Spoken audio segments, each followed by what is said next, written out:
So, Pokémon XD Gales of Darkness just dropped on Nintendo Switch 2. And if you're playing it right now thinking, this is finally my chance to bring these Pokémon into home, I'm afraid I've got some bad news.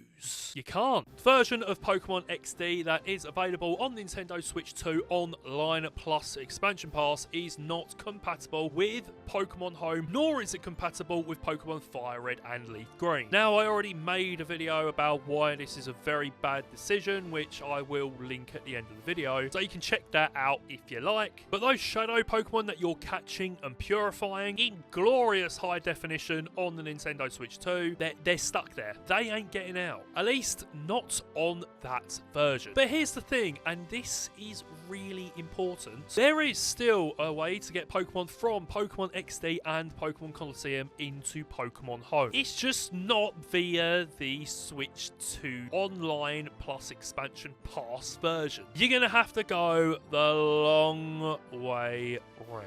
And it all starts with this. The original hardware. As you can see, I've still got my Pokémon Colosseum memory card. And these bad boys. The original software. So you're going to need your Nintendo GameCube or a Nintendo Wii if you still have one lying around. And you're also going to need a Game Boy Advance. In addition to the Game Boy Advance, you're also going to need at least one Generation 3 cartridge like this copy of Pokémon Emerald and one of these bad boys. You just plug this end right here into your GameCube, and this bit right here goes straight into your Game Boy Advance. This step is absolutely essential. It is the only way to retrieve your Pokemon from the GameCube and move them over to the actual main series. From there, we move on to the Nintendo DS. So you can use a DS or a DS Lite like I have right here, and we're going to insert our Game Boy Advance cartridge into the bottom, and a Gen 4 cartridge like this one right here into the top. And then using Power Park, we can transfer our Pokemon from the Game Boy Advance over to Generation 4.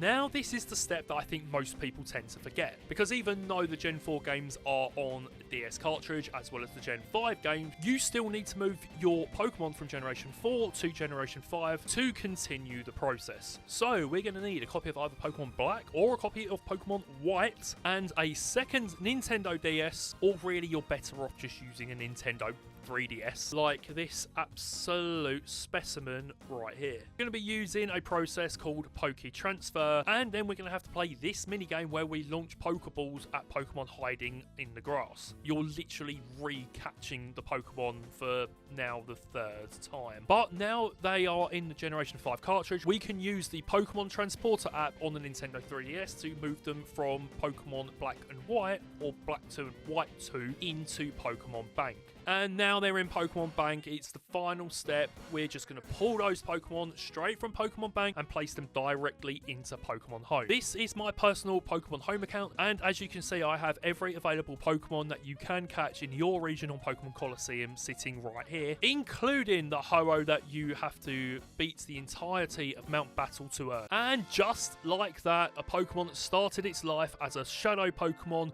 on the Nintendo GameCube has been rescued, purified, and rescued once again. And this is why the Nintendo Switch 2 edition of Pokemon XD is such a strange situation. Since Generation 3, we've had this wildly interconnected world, and it just sucks that we can't just lift the Pokemon straight from the XD version on Nintendo Switch 2, which is on the Nintendo Switch 2, with Pokemon Home, and just have them there to use in Pokemon Champions when it comes out, or in Pokemon Scarlet and Violet, or Pokemon Legends EA. We can do this.